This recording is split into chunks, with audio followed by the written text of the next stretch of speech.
Thanks. Greetings, everyone. Pete Pardo here from Sea of Tranquility. Welcome to a very special episode of the show. We've got three very special individuals who are here to talk about an album that they released in 2024. And this has been a kind of a long time coming, but here we are on January 6th with the members of Sonus Umbra to talk about Whiteout.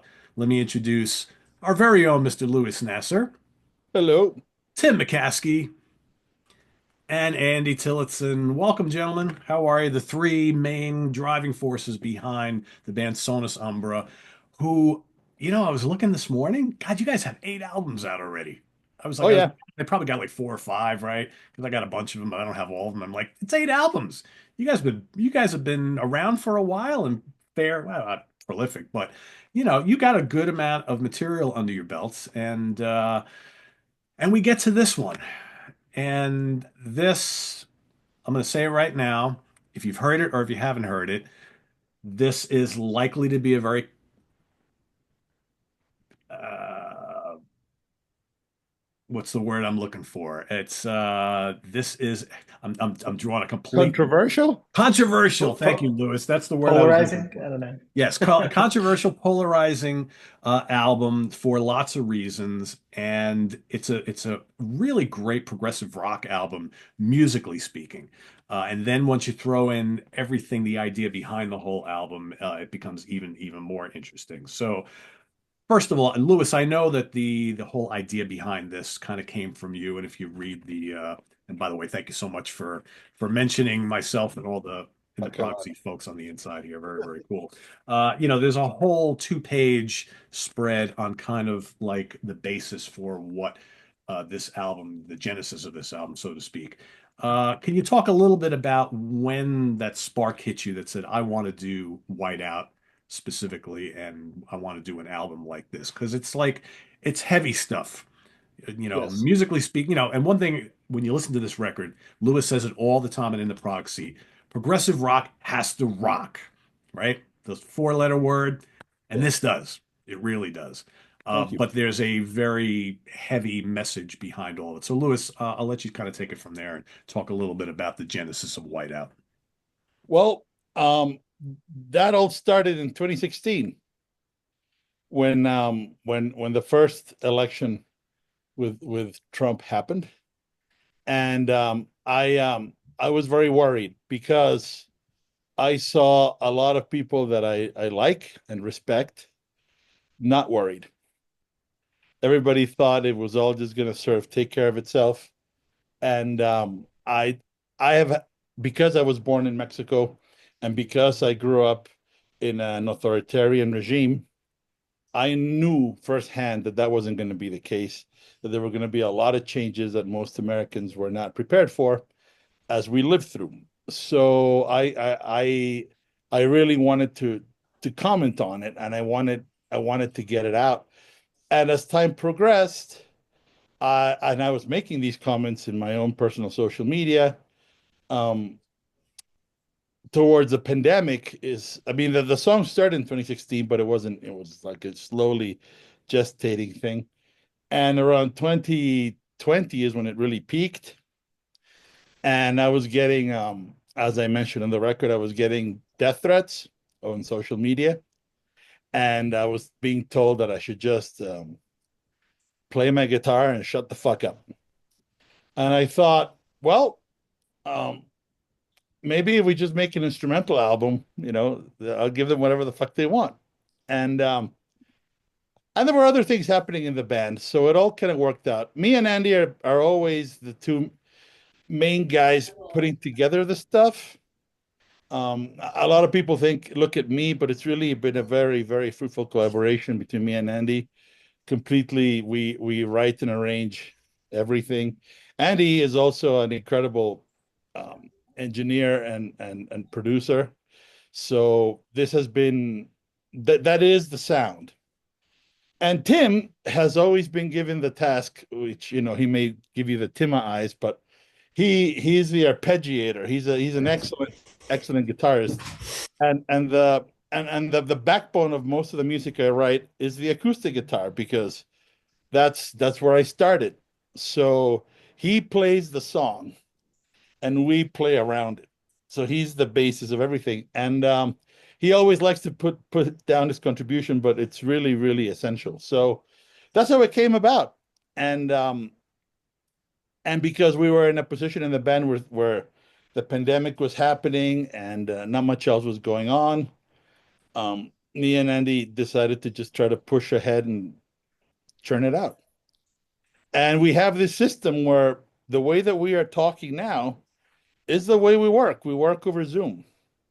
Yeah, we had to do a lot of Zoom sessions for Yes. Whiteout. That's the way of the Um, world now, right? Or especially in the last 5 years, yeah, right? For sure. Well, it's for some people it may seem crazy, but for us, it's now become a routine. It's a method, right? I I mean, mean, it also It wasn't is. just the pandemic, right? I mean, we live very far apart, right? So I mean, it would have been essential no matter what. Um, but that's right. actually, the pandemic, in some sense, uh, you know, the fact that we were all forced to become so proficient with Zoom and screen sharing and audio sharing, and okay, let's can we make this work? Can we make that work? The fact that we're also such good hands at that actually sort of enabled this, right? Because otherwise we might have still just been stuck in this like old fashioned, uh, oh, you record a couple tracks and then I'll record a couple tracks and maybe I'll share something. You know, it would have been like done over email. It would have been chaos, right? So actually, in that sense, it was kind of it improved our workflow, I guess. Yeah, that's how It it is a came different about. vibe for sure. Yeah, it is a different vibe for sure because as of this year, the three of us will have known each other about 25 years. And the first music we worked on, it was all us in a room and then playing it out at open mics week after week after week. And that turned into albums. And I think that experience let sort of the Zoom era also flow a little more smoothly. So, Yeah, That's true. I mean, fundamentally, Pete, you have to understand that Aaron is not here, but at its heart, Whiteout is kind of a Mike Could album because I needed to rely on the people that I know best and trust most, that I know can do whatever, and that's what I did.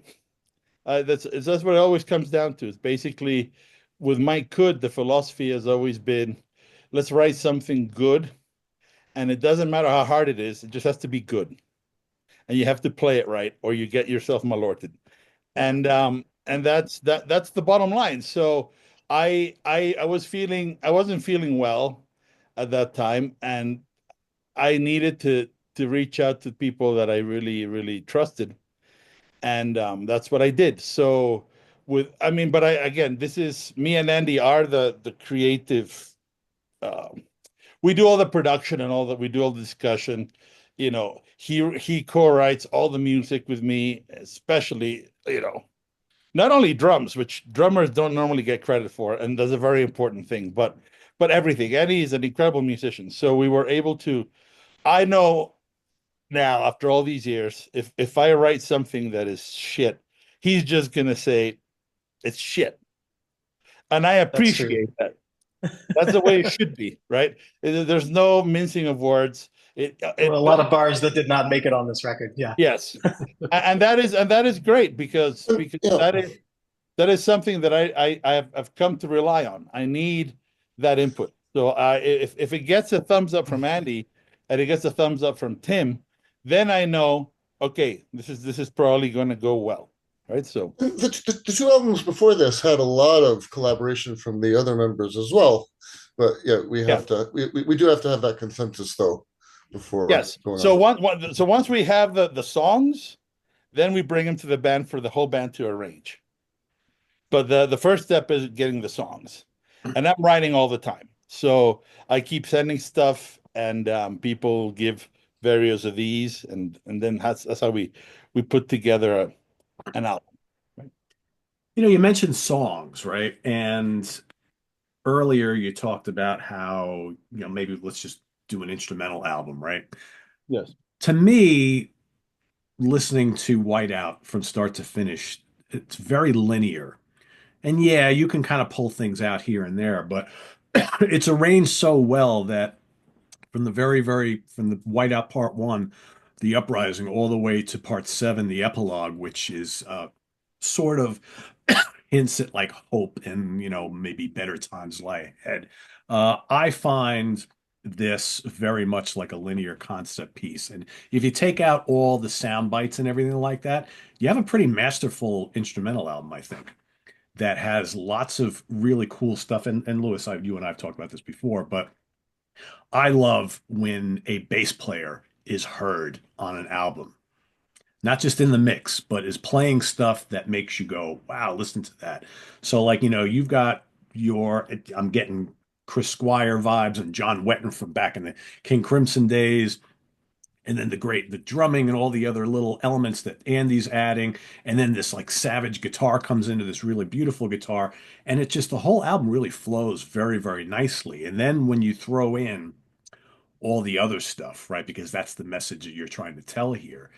It's a very, very intriguing listen. It's unlike anything else that I think I've heard in 2024 for sure. You guys had a message to get through, but musically speaking, there's a pretty important message there as well.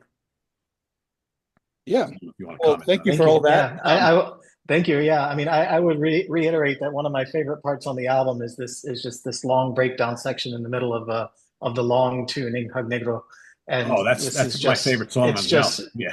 it's just yeah. I mean, it's one of my favorites too, and it's just a long section of just drums and bass. It's not drum and bass like the genre, but it's drums and bass, and it's to me just it's a very cool section that. I'm not sure what we were channeling exactly, but it worked out. It worked out in a way I liked it. It's a very nice thing that you say, because I did want it to be like a little movie. So it begins with the January 6th incident, which is 4 years ago to this day. Yep. And it ends with the possibilities, right? But ultimately, and by the way, Incognito is also Mike Keneally's favorite song. He Nice. he told me, and he specifically quoted on the phone that middle section as his favorite part because of just the energy, but also when we get into the little piano break and there's the gunshot, and Andy had this genius idea of just sort of stopping it and then kind of rewinding it back into action. Mike Keneally was just, he was so excited about that. He was talking to me on the phone about it. Nice. So I'm very proud of the record. I think one of the frustrations that we have had, and I just want to bring it out there because, as you know, Pete, and these guys, of course, know, I'm allergic to bullshit. I don't like this idea of a taboo, in the sense that what we are trying to say is, look, listen to the music, look at the events, and try not to be within your shell, whatever your American Taliban team happens to be. Just cast that aside and just listen to it. Remember when things were not so black and white, when it was You easier. can't talk about this. You can't write about this. Yeah. It's like, look, nobody has to tell you that it's wrong to kick a puppy. You just know it. And there are fundamental truths that are like that. You don't need a 3-person panel to say what's good about kicking puppies and what's bad. No.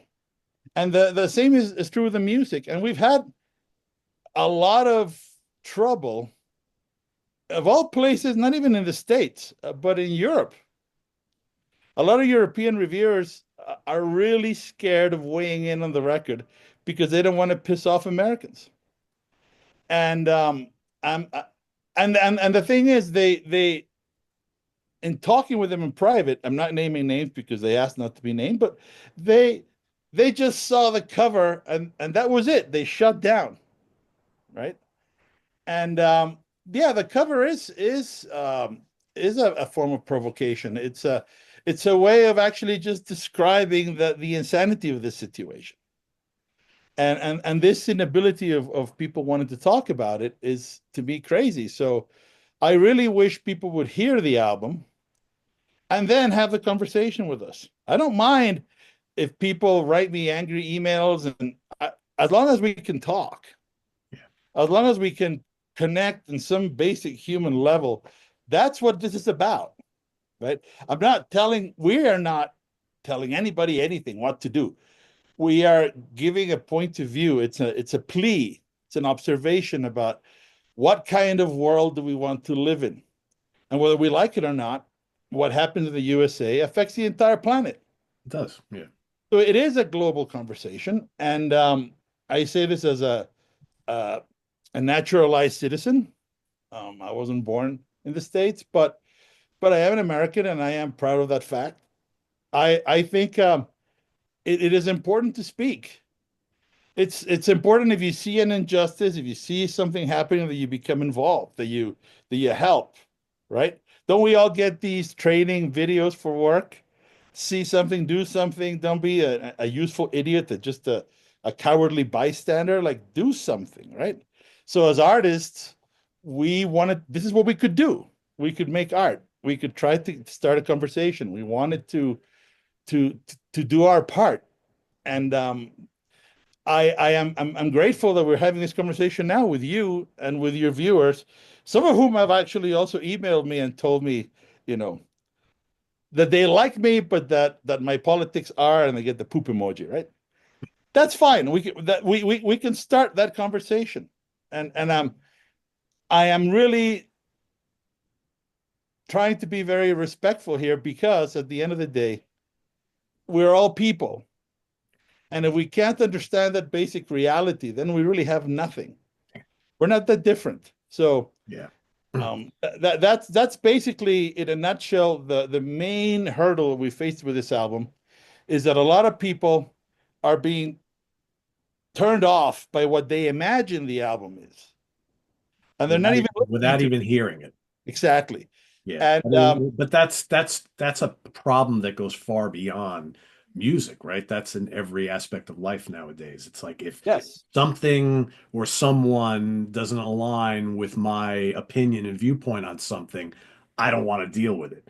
Whereas in years gone by, we would say, okay, that's cool. We have different opinions. We can still talk. We can still be humans together. And you know what? Let's just, we don't need to get into the nitty-gritty of why we differ on these things. Or we can talk it out and move on and talk about that's something it. else. You know, I but mean, but it is a strange phenomenon. Like, believe it or not, and this is gonna maybe this is gonna make Tim and Andy laugh. They don't know this. I just got a message on Facebook from a guy I haven't heard of in 25 or 30 years. He was the first vocalist from Kirkens Bane, and they know, they're already chuckling, so they know this mammal. And his message was, I'm going to quote the message. I'm not going to say the name. If people want to take a dive into the old Kirkens Bane records, feel free. But he said, "You're just angry at Trump because he wants to get rid of trash Mexicans like you." That was the message. So my first, I took a screenshot of it, like I do all the messages I get from people who are like that, and I sent it to the Laramie's, who are also heavily featured on the record. Pete Laramie and Jeff Laramie of Kirkens Bane, and Jeff Laramie, who was the drummer in Sonus for many, many years. And their response, I'm not going to quote, but it was hilarious. So in any case, that's what happens, right? So we had a chance to do something. Sonus was kind of on a hiatus. And originally, I just want to clarify, it wasn't meant to be a Sonus record, because we didn't have the Sonus guys. It didn't. But when Mark 140 of progrock.com Essentials heard the demos and heard the pre-mixes, some of the stuff, he said, this has to be a Sonus record. It sounds like Sonus. Like, there's no reason for you not to call it that. It's you and Andy and Tim, first of all. And then we called Jeff Laramie, who used to be in Sonus. We called other people who have either been on records or collaborated with us in records. For example, Steve Katsikas, who is a great keyboardist, singer, sax player. You may know him from Little Atlas. I don't know, Pete, if you're familiar with Grackle, but if not, I'll tell Steve to send you the stuff. It's a great band he's in now. So he did some stuff with us. We had Alan Hurton from Abel Gans, who I met in Chicago when Abel Gans came to play, and we became really good friends. And he laid down some killer work. So we and at all times, Although my voice does make an appearance here and there, I'm mostly just asking questions or stating facts. The bulk of what is being said is not being said by me or by anybody in the band. We are listening to the contrast of the points of view of people who, whatever your politics are, you cannot deny are great intellectuals, humans of great accomplishment, and then the counterpoints, right? The other view. And it's always just showing you what the great minds say is the opposite of what this other, brain trust, for lack of a better word, is saying. And look, it's not a partisan album. I'm also making fun of the very woke. This is why there's a song called Imperfect Ally. I feel like I've always, and I think all of us feel that we have always been supportive of causes for equality, and especially, across the board, but women in particular. I've always been a big admirer of Ruth Bader Ginsburg. And but I find now that I don't have the requisite purity in my views. I'm not woke enough. I'm not good enough. I'm not this enough, right? And that to me, this is exactly like the other side, right? I haven't changed at all, right? But now there's a problem. Now I have to walk on eggshells everywhere. And this is to me an unhealthy and unsustainable environment in which to live. So it really, this is what I'm saying. I think people haven't really heard the record. They haven't really seen or paid attention to what's in it. They form an opinion. We talk about this a lot on Sea of Tranquility, that sometimes we hear an album and we don't like it, or we judge it a certain way, but we're not really judging the album. We're judging the album we wish the artist had made. Correct. And because it's not that, then we already have a negative view. And I think or we're matching it up to something they did 50 years ago, right? Yes. So but we also tried to get this conversation started by filming little videos with all the people who played, who wanted to do them, to speak about the album, and try to encourage people to really listen. This is going to be very important. In 14 days, there's going to be a lot of changes that are going to be set in motion. They're not going to happen right away, but it's very important to talk. It's very important to read. It's very important to try to be open-minded. And we hope that music can be a language that can allow people to just see it. You don't have to agree, but you have to see that there are valid concerns. That maybe what you thought was going to happen is not really going to happen. We're seeing it now. There's a lot of concern among certain Latino communities, right, who thought that certain things are not going to affect them. And guess what? Again, I know there's a lot of viewers who find this distasteful. I find the apathy and the cowardice and the silence far more distasteful. And that is why we chose to speak on it, knowing we were going to catch flack for it. And we don't give a shit. I think it's important, and we have to do it. So it's a musical statement on a topic that, like you said, people tend to walk on eggshells. But really, when you're a musical artist, whether you're writing songs about failed relationships, or that love from 50 years ago, or you lost your dog, or the pandemic, or your favorite actor, or a horror movie, or whatever it might be, it's all up for grabs, right? The war, Russia against the Ukraine, and I mean, that's what being a musical artist is all about. There's really nothing that you can't tackle. And it's not always going to be about, the wine and roses. I mean, because there's a lot of people who have this opinion that you can only write lyrics or have albums that deal with things that are just nebulous and happy and cheery. It doesn't work that way, right? That's not reality, unfortunately. And we have had that kickback also. There's people who say, look, I listen to music for an escape. Yeah. And I keep telling these guys, all right, how many fucking escape valves do you need?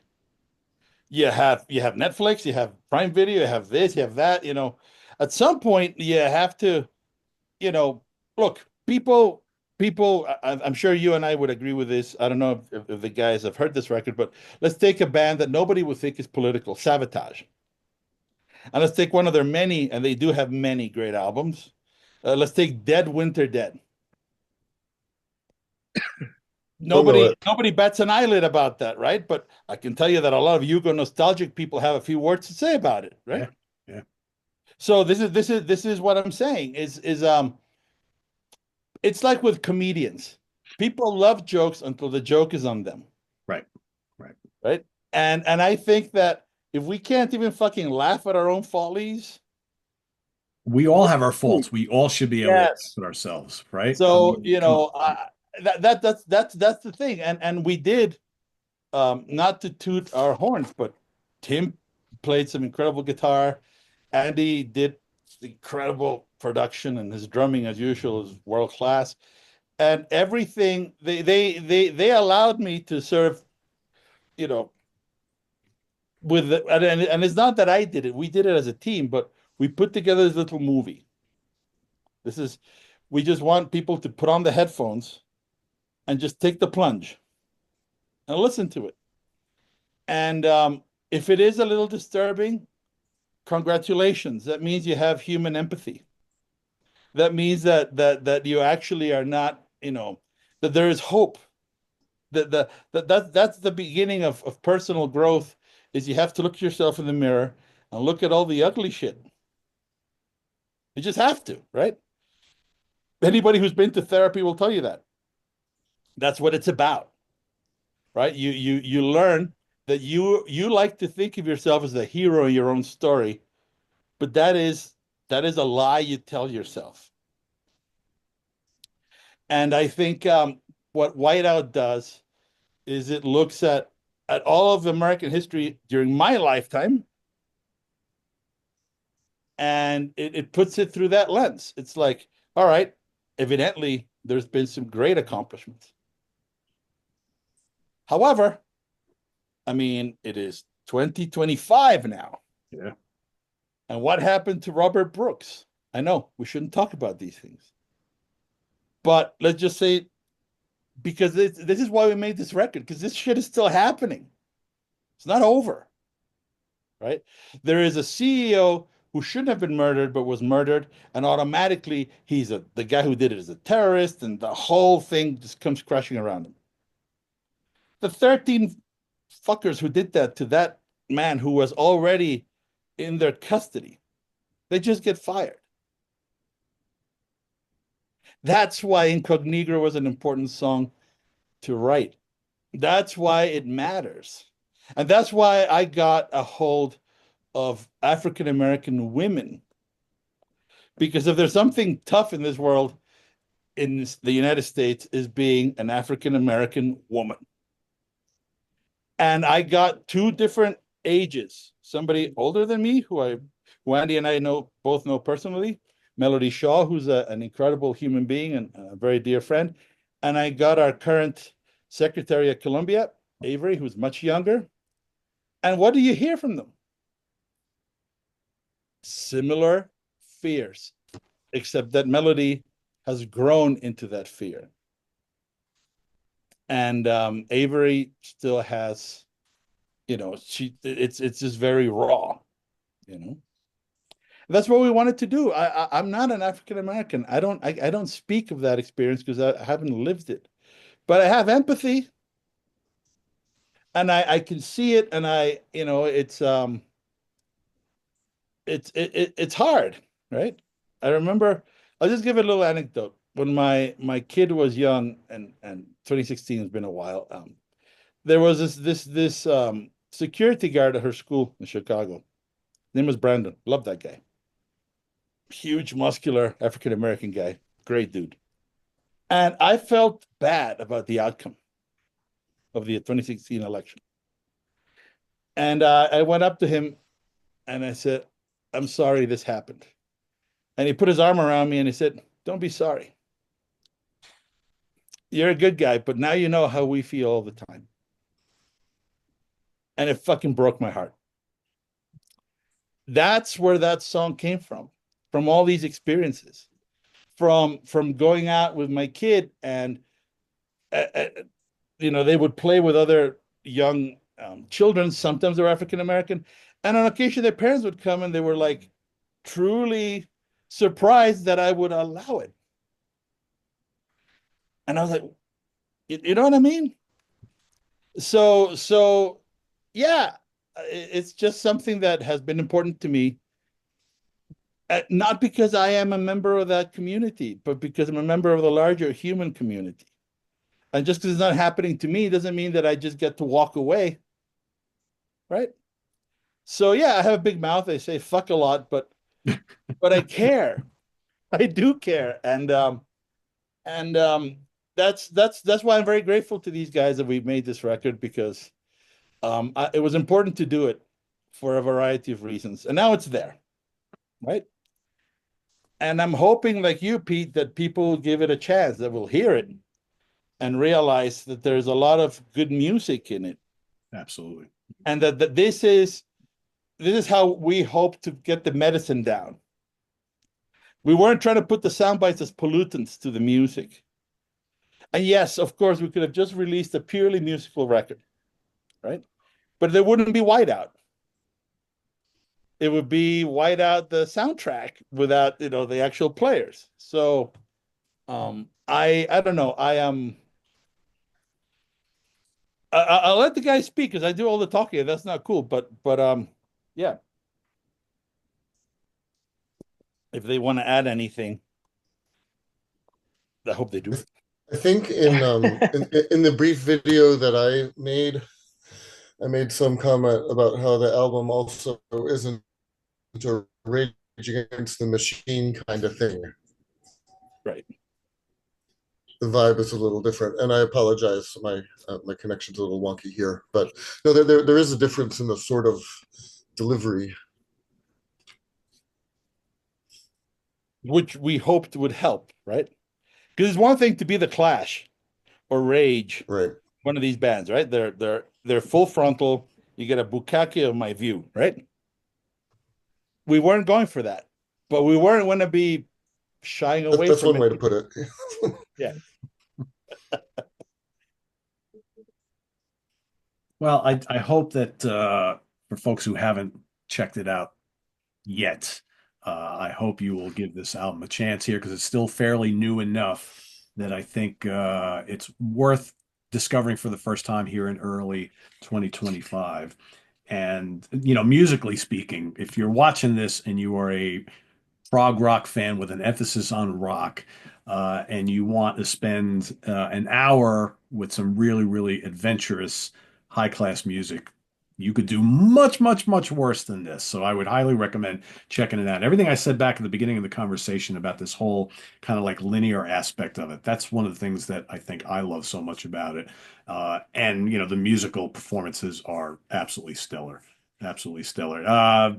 Just real quick, guys. Again, I mentioned that I'm hearing like Red, Lark's Tongue and Aspic era, King Crimson, and maybe some Relayer, yes, but it's still your own sound. Any like, were you guys inspired by any past, present, existing musical acts or albums at all when you were creating this record? I'll let Andy take that. Well, I mean, like the part that I was mentioning before, the sort of drum and bass, like I was trying to channel my inner Danny Carey. Of course, I can't do it like Danny Carey, but like that's who I was thinking about. And so there was like a Chancellor Carey vibe going on for that I was enjoying a lot, with the tonal percussion and with the very reverb and delay heavy bass. I thought that was a cool moment for me. I was listening to a lot of Opeth at the time, when we were making this too. So I mean, I like these You know, there were some sections that I would just like mutate to try and let's make this chord a little more like opethy somehow. Let's add some sharp Nothing wrong with 11s, that. and and so just like little things to try and just tweak it here and there. So I mean, yeah.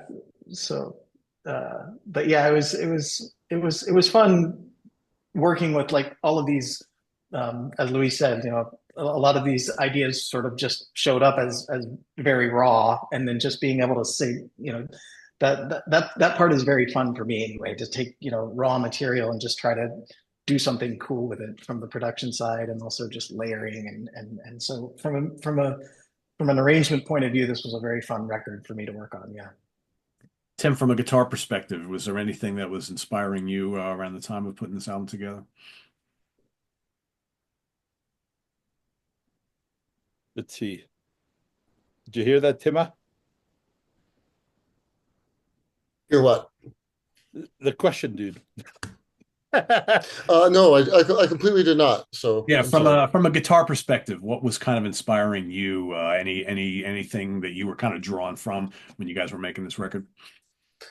Uh, no, nothing specifically for me. And like they've mentioned, I mean, the main writing on this was the other two guys. It was a little different than my other work with them also, because in Mike Code, where we started out, and even in the first few Sonus records I appeared on, most of what I was doing was acoustic guitar, and on this album, like, the percentages were flipped, so I was doing a lot of like clean electric there, and being the arpeggiator on a clean electric, it's different than a lot of stuff I listen to, which mostly tends to be heavier stuff. So a That's little one bit of thing. a shift, but All three of us and Aaron from Mike Good, we're all basically metalheads. That's where we come from. So we like the heavies. We like the Meshuggahs. We like the Opeth. We like that stuff. We like the Between the Buried and Me. So none of that, for me, when I'm writing a tune, inevitably all the things that we like seep in somehow. I wasn't Yeah. trying I wasn't trying to say, oh, I want a King Crimson section, or it doesn't work like that. I just sort of get the sound in my head, and then Mhm. it's a mad rush to get it out there in some form. And then when people hear it, they're gonna pick out different bits and pieces, right? But yeah, for me, around the time that I was doing that writing, I was actually uh, it was around the time when I started to be very, very active with Sea Tranquility as a viewer. And I started to listen to a lot of the stuff that you were talking about and then George was talking about. I also, because of the cans, I got into Nile. Great band. People who don't like death growls don't go there, but I love it. And but I wasn't trying to copy that stuff. You see, to me, it's just and I think Andy was the first person I heard say that, but I can say it's true for me as well. When you get a really heavy record, it kind of puts you, it's like meditation. It becomes very peaceful. Yeah, to me, but listening to Meshuggah is relaxing. Actually, it's Yes. in like a Temple Grandin kind of way, where you're getting like squeezed by the machine, and it actually just feels sort of comforting. Um, Yeah. I fully agree. So, there was a lot of that in the background. I was also listening to a lot of jazz records, and I don't think there's anything jazz in the music, but if you hear like Coltrane's Alabama, that's a little bit of the spirit of Incognito as well, right? So that's how it's not so direct. And I love Chris Squires playing and John Wetton. I'm a very big fan of John Entwistle as well. Yep. And Geddy Lee, of course. But I wasn't, I wasn't trying to copy them. I was just with my own limited technique and my own limited view, I was just trying to put out what I felt, and I've always wanted to do that with bass guitar. I wanted to have a section where it was just highlighting me and Andy as the heart, the rhythm section. Because it really is a joyful thing to make music with these people. And Mike Hood was and still is a very happy experience, but there's no real drums there. And this is a chance for me and Andy, to really just rock out. And I was very grateful for that, because when I was putting together those things, I imagined what Andy would do, and everything I imagined was far inferior to what he actually did. And that's usually what happens. So that's what I love about the arranging part of the. People think that it's a minor thing. No, the arrangement is everything. Once you give it to the other people and everybody tweaks their part or writes a new part, all of a sudden it's no longer the thing you made. It's something greater, Right, and better. I agree with that. And I love that. So listening to the tracks we got from the other players. It's the first time I've actually been on a record with Jeff Laramie since 2005. Mhm.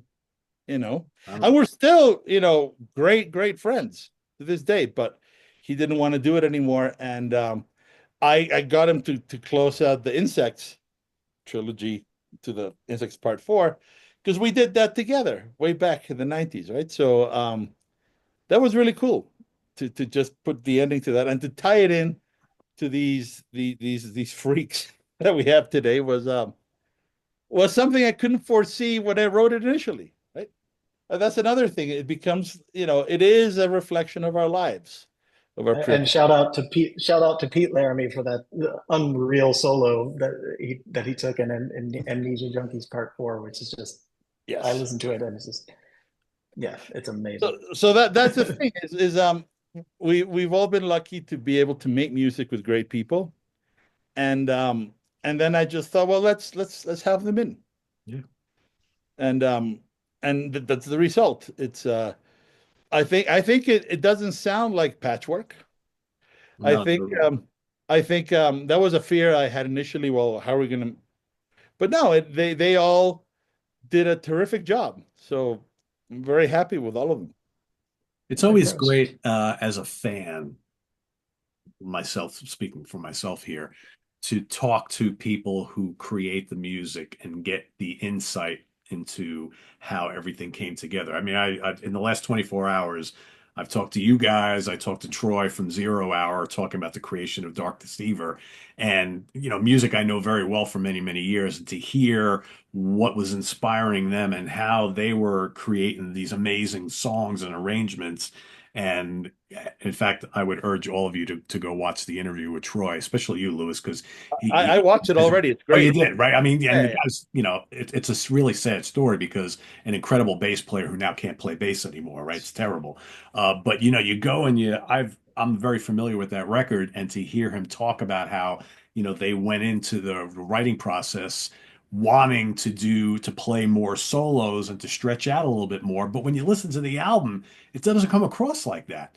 It's like, because all of these great guitar and bass solos and things that are happening are so much a part of the song, they don't come across as, well, we're just going to solo for the next 2 minutes, right? And do nothing else. It doesn't work that way. So it's always kind of cool to hear how it all came together from the people who did it. And that's, for everybody watching, that's the reason why we love doing these interviews with the artists themselves, because me personally, this is what I want to hear. It's like, I can give you my interpretation of what the music is all about, but I'd rather hear from the people who created it on how it happened and why. But that part is so interesting too, right? Because I mean, the intention, like the ideas and the original thinking, the genesis of the song. I mean, nobody hears that when they actually hear the finished product, right? So to listen and hear what people think of it the first time they hear it, I mean, that's not a way we can ever listen to this music, right? So I mean, Right. that's also a novel and interesting perspective from the musician side. Yeah, too. true. and for people who don't know Zero Hour, they're a phenomenal band. So Oh yeah. SOT viewers, you should go check them out. They're great. Yeah, they're one of the most unique progressive metal bands you've ever heard. One of the things that Jeff Laramie used to be very frustrated about before I discovered, thanks to Andy, that Guitar Pro. It's a software we use where we just like do little MIDI versions of everything, and we just ship it around. And this is my demo, right? I don't even have to record a demo. I just punch in a demo. They kind of sound like the old Pete Townsend demos in a way, right? But they're very emotionally flat. And before that, I used to do that on a Core Go 1W keyboard. Um, and when I would present these demos to Jeff Laramie, he was always punching things because you could never know from the demo what part is supposed to be heavy, which part is supposed to be light. And I wouldn't tell him because I didn't want to color his playing. I wanted him to do something, and then I would react to it. And if you ask Jeff, and maybe he doesn't like me talking about it, but I don't care. Um, he hates hearing some of these old Sonus records because he says, "Had you told me this was going to be like that, I would have played this different, you motherfucker." Blah, blah, blah. You know, Can't but do it is anything about it now. yeah, and What we're I learning is that Luis is fun to play with. so Yeah. it's and sometimes with Steve Royce and other people in the band now, they have similar observations. Like whenever we actually get to like a pre-mix of something, everybody's surprised by it because that's not what the Guitar Pro sounded like at all, right?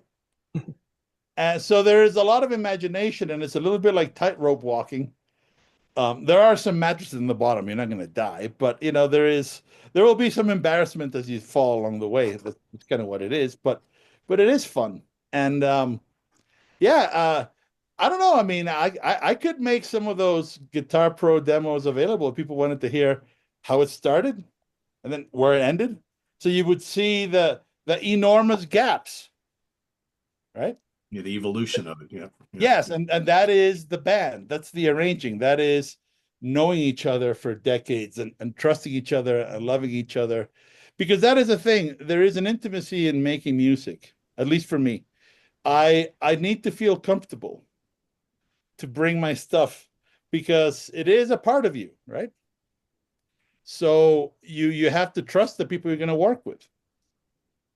And You lose some ownership when you give it to exactly. us, and then we lose ownership of it when we send it out to the world, right? Yeah. Once it's out, it belongs to the fans.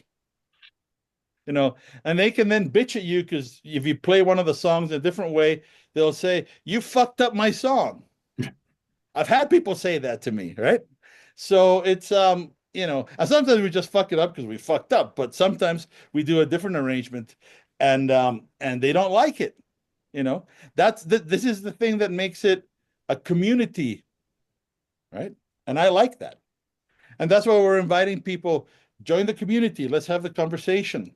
Don't resist the fear, right? Just open your mouth and let's speak like human beings, like we used to, We're all old enough to remember when that was possible.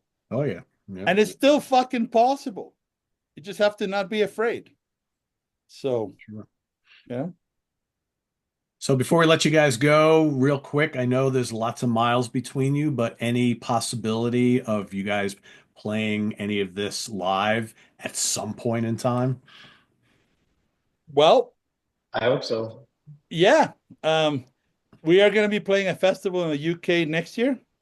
Nice. Okay, cool. The UK is not that far from Abu Dhabi. Just saying. Far.